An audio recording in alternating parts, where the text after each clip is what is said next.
Alright, so this is going to be a video of laminate floor repair, which you can see.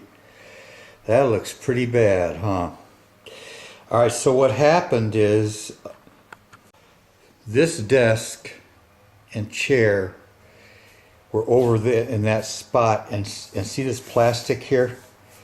I had put this plastic down on it, this is like 10 years ago, to protect the laminate from the wheels of the chair.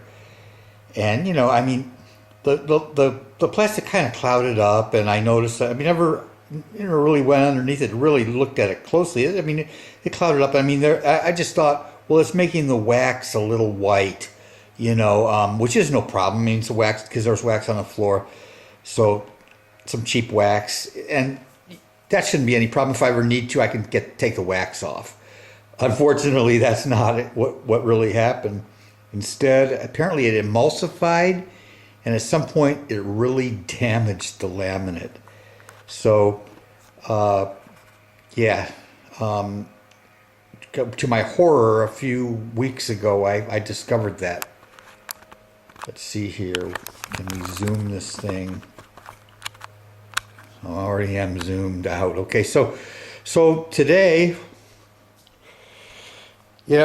I had seen a video where the guy, he had a little saw like this, and he made these diagonal cuts across the board, and they came right up. But on his laminate, there was like some kind of a material beneath the wood that he could cut into, so he was able to cut completely through the boards. So I already did a trial cut on this, and came to find out, no, not on this one. This one has got just concrete underneath, so I have to set the blade a little bit short of cutting all the way through the wood. And that's the wood blade here. Okay, but I got this nice like drywall disc that came with it. Drywall, yeah, masonry, stone, yeah.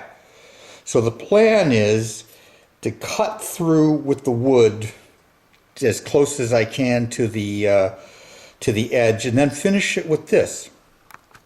Because you can see on this like free piece of laminate that I've got here, the blade, I've got it set to come right up to the edge.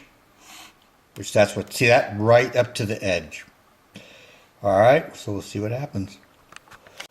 Okay, so I've made some cuts here, and let's see, if you can really see that. There they are. You can see I made diagonal cuts. I made some across. Okay, and you can see here, there's the concrete, but they also obviously put some glue down on under here, especially. You figure probably at the end, yeah. So there's some glue in there too, and that's how I did it. I cut this. There's a mark from that concrete saw showing that it went all the way through. And that's what I did. Is on these curved ones, I cut it with the wood saw, and I went over it with the concrete saw so that it would be cut all the way through. And then these are the instruments to get the floor up. I've fortunately got this crowbar here. This works very well for big sections. And then the good old hammer and chisel will get the rest of it, good God willing, we'll get the rest of it off. Okay, so here you can see update. Actually, next day I had to stop because of daylight yesterday. But here, they had so much adhesive on this. So I'm having to scrape up. Everything has to be like chiseled off pretty much. No boards coming up intact. I had a couple. There's the actual slab there. But all this pinkish stuff, that's got adhesive and pieces of wood on it. So next thing I got to do is get all that off. So I was using this narrow chisel, like a 1-inch chisel. So today I went and bought a bigger one because obviously this is going to be some time consuming. All of this stuff has to be scraped off. All right, so that's the next step. Okay, so actually I'm about ready to try to do this. Obviously there's probably going to be some troubles, with trying to make the boards fit just right or whatever. But yeah, okay, I didn't try to get absolutely all the adhesive off because it was so thick. I figured, there must have been a lot of space underneath and you could see that. So the main thing is that it's smooth and flat. I think that's the main thing. And then there's this hole, it's concrete. So I'll have to fill that with something. But I ended up mostly using this scraper right here. It's not a chisel actually. It's a scraper. But yeah, it worked good. The chisel did its work. The crowbar did its work. All of these things used all of these things. And hopefully now I can get these boards down in there and have a floor repair, which, so this is video is for people who've got damaged floor and the old floor was glued down, massively glued down. You're not going to just pick up a board and, cut it a little bit and pick it up. So that's the other thing, is that probably when I originally set the saw to just reach close to the bottom, it probably would work if there hadn't been glue. That would have been the theory. That probably would have cracked right along. I probably could have pulled the boards up if there hadn't been glue there. And then I went ahead, because I wasn't sure exactly what was going on. I didn't really know. That's why I cut with the concrete thing to make sure I was through. And you can see, the lines. Yeah. I mean, I don't think I probably had to do that because even after I cut completely through with the concrete saw, I still had to chisel it all out. So, I mean, okay, so that's the bad news. The good news is it looks like, yeah, you can chisel it out. Yeah. It can be chiseled out. And a little bit of work, you got to clean up the corners and decide what's going to be tongue and groove and what can't be tongue and groove. Anyway, so we'll see what happens. So the other factor in this project is I do have a table saw. And here I can adjust the height of this saw to where it'll just cut the tongue off these things, and I can do precision cuts on this. So I mean that's obviously pretty helpful to have the table saw. Okay, getting ready to wrap up this video with the reminder that this is for repair of the wood laminate that's been glued down. So I mean, and yeah, probably it would work for one board, but probably more than one board. So one of the things is that when you've got a section, there's going to be certain areas where you're going to have to cut the tongue off. So I thought what I would do is I would just show a quick video of that process, quickly, a table saw. So if you don't have a table saw, obviously I have a good table saw because I had got a good table saw for other reasons before. But I looked it up for like $200 or $300. You can get a table saw, which if you're doing probably even one board, I can't imagine someone's going to touch your floor for less than $500.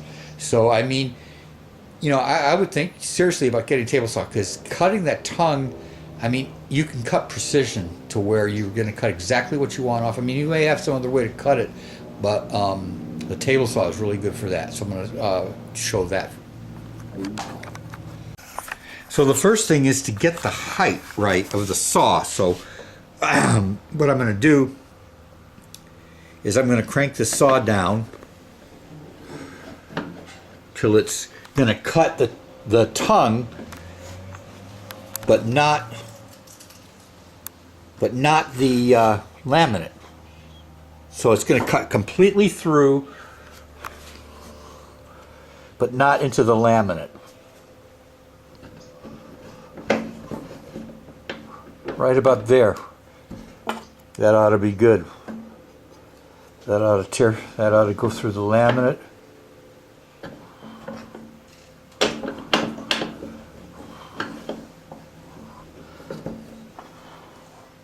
but not through the wood. The next thing I've done is set the guide to where it's going to cut the tongue. And actually, even if it is slightly underneath the laminate, if you've adjusted the height right, it won't matter, because you've got a tiny bit of play in there, like probably a 16th and 32nd to 16th of an inch. Okay. So obviously the other thing is to be very careful using a table saw. You definitely don't want to cut your hands.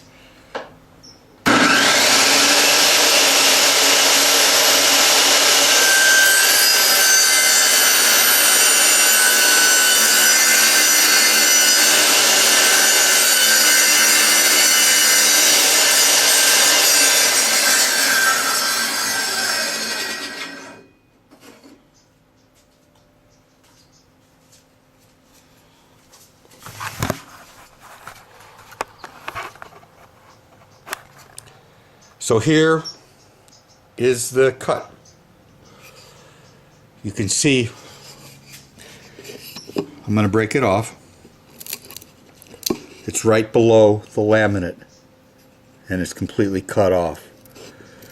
So that's really how you want to do it. I mean, I just cut that length arbitrarily just to show the process. I mean, you can cut all along the length if you want, whatever length you need, because you're going to be dropping this into a section. You can see the laminate above it is safe. Didn't cut it. So that's how you want to do it. And then we'll show the finished product. So this is my finished floor. You know, I mean, it's not perfect. Obviously, in fact, you know, there certainly are small flaws. But the bottom line is, you know, that's it. Learned a lot about this. The hardest part is scraping the adhesive off. So how you're going to do it, what I've learned is the main thing is you really only have to cut into one board to get started, and make several cuts, because if there's adhesive under it, that is, because you're going to be scraping it off in small pieces anyway. So it's going to break up, and that's the main thing. That once you do that, then you can see where you're going to go from there. Just be careful. Try to avoid cutting along lines of boards that you're going to retain. The little saw that I had a nice laser light. I actually did that because I wanted to save half of a board, and I did. But I would say, you know, try to avoid getting close to any good board that you're going to keep, because you can splinter the old boards out. You know, just cut the old boards several different ways, but don't go too close to the edge, because the edges will come off after the board breaks up in the middle. And so that's it. Hopefully this will help somebody else do this too.